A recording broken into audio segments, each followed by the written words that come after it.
Hi friends, ನಾನು ಇವತ್ತು ಉತ್ತರ ಕರ್ನಾಟಕದ ಬ್ರಾಹ್ಮಣ ಶೈಲಿಯ ಅವಲಕ್ಕಿ ಮಾಡ್ಲಿಕ್ಕತ್ತೀನಿ. ನಾವು ಮೊದಲು ಅವಲಕ್ಕಿಯನ್ನು ಚೆಂದಾಗಿ ಹುರ್ಕೋಬೇಕು ಫ್ರೆಂಡ್ಸ್.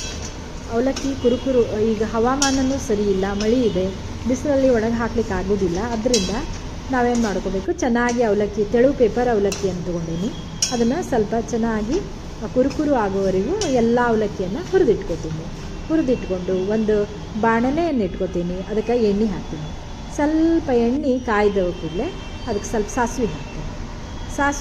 ಸಾಸಿವೆ ಚಟಪಟ ಅಂದ ನಂತರ ಅದಕ್ಕೇನು ಮಾಡ್ತೀನಿ ಅಂದರೆ ಸ್ವಲ್ಪ ಶೇಂಗಾ ಹಾಕ್ತೀನಿ. ಶೇಂಗಾ ಎಣ್ಣೆ ಒಳಗೆ ಕೆಂಪಾಗಿ ಕರ್ಕೋಬೇಕು.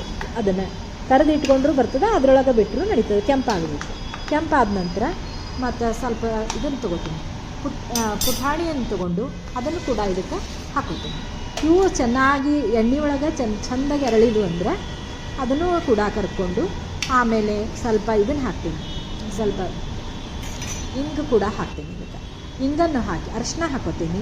ಅರಿಶಿನವನ್ನು ಹಾಕೊಂಡ ನಂತರ ಇಂಗನ್ನು ಕೂಡ ಇದಕ್ಕೆ ನಾನು ಹಾಕ್ತೀನಿ. ಇಂಗು ಹಾಕಿದರೆ ರುಚಿ ಬರ್ತಾವೆ ಅವಲಕ್ಕಿಗೆ.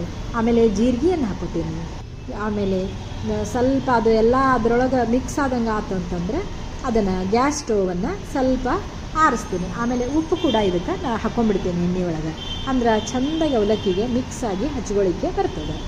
ಆಮೇಲೆ ಏನು ಮಾಡ್ತೀನಿ, ಆರಿದ ನಂತರ ಸ್ವಲ್ಪ ಕೆಂಪು ಖಾರದ ಪುಡಿಯನ್ನು ಕೂಡ ನಾನು ಇದಕ್ಕೆ ಹಾಕ್ಕೊಂಡು ಕುರುಕುರು ಆಗಿರ್ತಾವೆ ಅವಲಕ್ಕಿ. ನೋಡಿರಿ ಫ್ರೆಂಡ್ಸ್, ಈ ರೀತಿ ಕುರುಕುರು ಆದ ಅವಲಕ್ಕಿಗೆ ನಾನು ಇದು ಒಗ್ಗರಣೆಯನ್ನು ಕೂಡ ಹಾಕ್ಕೋತೀನಿ ಫ್ರೆಂಡ್ಸ್. ಒಗ್ಗರಣೆ ಹಾಕ್ಕೊಂಡು ಎಣ್ಣೆ ಆರಿದ ಮೇಲೆ ಹಾಕ್ಕೋಬೇಕು, ಇಲ್ಲಾಂದ್ರೆ ಅವಲಕ್ಕಿ ಮುಟ್ಟಿರಿದಂಗೆ ಆಗ್ತವೆ. ಆದ್ದರಿಂದ ಇದನ್ನು ನಾವು ಹಾಕ್ಕೊಂಡು ಚೆನ್ನಾಗಿ ಮತ್ತೆ ಅದನ್ನು ಎಲ್ಲ ಮಿಕ್ಸ್ ಮಾಡಿಕೊಂಡು ಎಲ್ಲ ಕಡೆಗೆ ಹತ್ತುಗೊಟ್ಟೆ ಮಾಡಿಕೊಂಡು ರುಚಿಯಾದ ಅವಲಕ್ಕಿ ತಿನ್ನಲಿಕ್ಕೆ ರೆಡಿ ಆಗ್ತವೆ. ಇದು ಬ್ರಾಹ್ಮಣ ಶೈಲಿಯ ಅವಲಕ್ಕಿ. Please subscribe my channel, share my channel and like my channel friends. ಈ ರೀತಿಯಾಗಿ ರುಚಿಯಾದ ಅವಲಕ್ಕಿ ಮಾಡಿಕೊಂಡು ನಾವು ಪಂಚಮಿ ಹಬ್ಬಕ್ಕೆ ಕುರುಕುರು ಅವಲಕ್ಕಿ ಚಹಾದ ಜೊತೆಗೆ ಸವಿಬೋದು ಫ್ರೆಂಡ್ಸ್. ಯಾರಾದರೂ ಗೆಸ್ಟ್ ಬಂದಾಗ ಕೊಡ್ಬೋದು. ಈ ರೀತಿ ತಾವು ಮಾಡಿ ನೋಡಿರಿ. Thank you friends.